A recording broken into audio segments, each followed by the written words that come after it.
블랙라벨 GBS250 큐바디.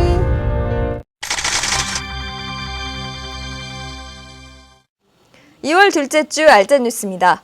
지난해 하반기 연일 상승하던 DDR2 메모리 가격이 올해 들어 하락세를 보이고 있습니다. 그 원인이 무엇 때문인지, 그리고 앞으로 어떻게 될지 알아보겠습니다. 지속적인 상승세를 보이던 DDR2 메모리 가격은 연말부터 조금씩 내려가기 시작했습니다. 단화와 거래 가격으로 봐도 12월 말을 기점으로 만원가량 하락했는데요.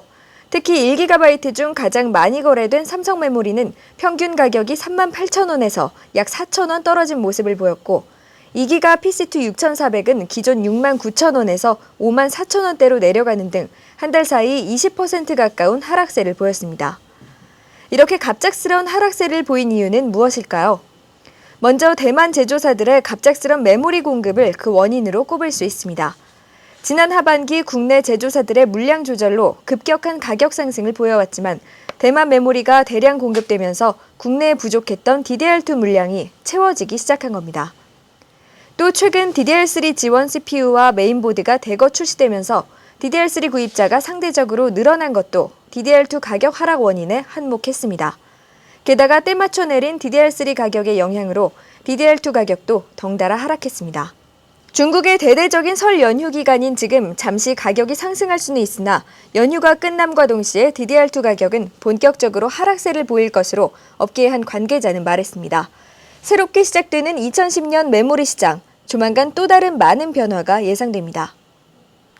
이어서 한 주간의 주요 소식입니다. 국내 첫 안드로이드 폰인 모토로이가 10일부터 정식 판매되면서 모토로이의 SK텔레콤과 아이폰을 출시한 KT의 국내 스마트폰 시장 주도권 쟁탈전이 본격 시작됐습니다. 하이닉스는 20나노급 공정을 이용한 64GB 제품 개발에 성공했다고 밝혔습니다. 지난해 8월 30나노급 32GB 낸드 플래시 제품을 개발한 지 6개월 만입니다. 구글이 지메일에 구글 버즈라는 소셜 네트워크 서비스를 시작했다고 발표했습니다. 페이스북과 트위터의 특징을 두루 차용한 점이 특징입니다.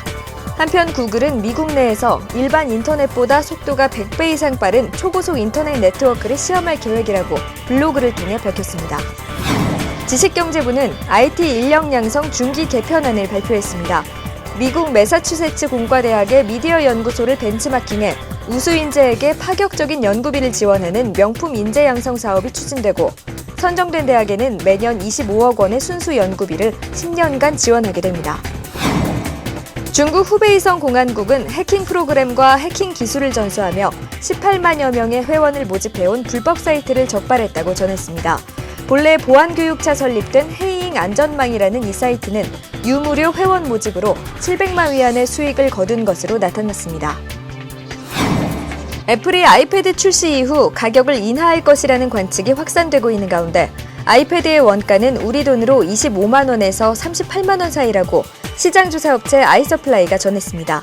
한편 애플이 최근 사진과 비디오 관련 엔지니어를 채용하는 것과 관련해 아이패드에 카메라가 장착될 것으로 추측된다고 미국 포브스가 밝혔습니다.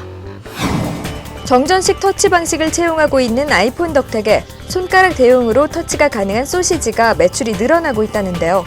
지난 1월 다나와가 진행한 묻지마 실험실 아이폰 터치 실험 동영상을 계기로 네티즌들 사이에서 UCC나 블로그, 카페 등을 통해 널리 확산된 이유라고 합니다.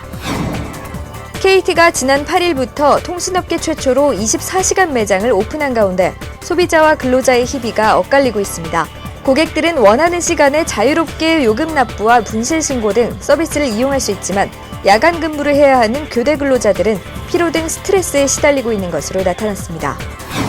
도요타 자동차의 바닥 매트와 가속 페달, 하이브리드 차량의 브레이크 시스템 등에 대한 전 세계적인 대량 리콜이 이어지고 있는 가운데 일본 자동차 업계 2위인 혼다 또한 미국에서 38만 대에 육박하는 리콜을 발표하면서 일본 자동차 업계가 혼란에 휩싸였습니다.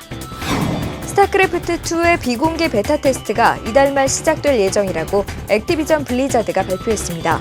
게임은 올해 중순 출시되며 베타 테스트는 북미와 유럽, 한국과 대만 등에서 동시에 시작됩니다. 닌텐도 위 전용 게임 뉴 슈퍼마리오 브라더스의 불법 복제본을 인터넷에 유포한 호주의 한 남성이 현지 법원으로부터 15억 원에 달하는 손해배상금 지급 판결을 받았습니다. 게임 정식 출시일보다 일주일가량 먼저 배포됐으며 수천 명이 이 파일을 다운받았습니다.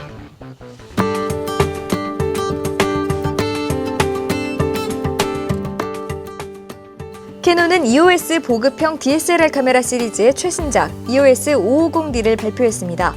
1800만 유효 화소의 로우 패스 필터 진동 방식의 먼지 제거 기능을 탑재했고 동영상은 1902에 1080 풀 HD 해상도로 H.264 포맷 영상을 촬영할 수 있습니다. 저장 매체는 새로운 규격인 SDXC까지 지원합니다. LG전자는 85개의 에어셀과 안마블로 구성된 진동 안마의자를 출시한다고 밝혔습니다. 다리 길이나 팔 안마기의 위치를 조절할 수 있고 한글 지원 LCD와 리모컨을 지원합니다. 삼성전자는 23인치 LED 모니터 PX2370을 선보입니다. 지난 CES 2010에서 공개된 제품으로 외표준 색공간인 sRGB를 지원하며 모니터 전면에 매직 룩스라는 인공지능형 조도 센서를 갖춰 조명 밝기에 따라 자동으로 화면 밝기를 조절합니다. 아래쪽 시야각을 넓혀주는 매직 앵글 기능도 추가했습니다. 이번 주 소식은 여기까지입니다. 민족의 대명절 설, 짧은 연휴지만 가족들과 즐거운 시간 보내시기 바랍니다. 저는 다음 주에 다시 찾아뵙겠습니다. 고맙습니다.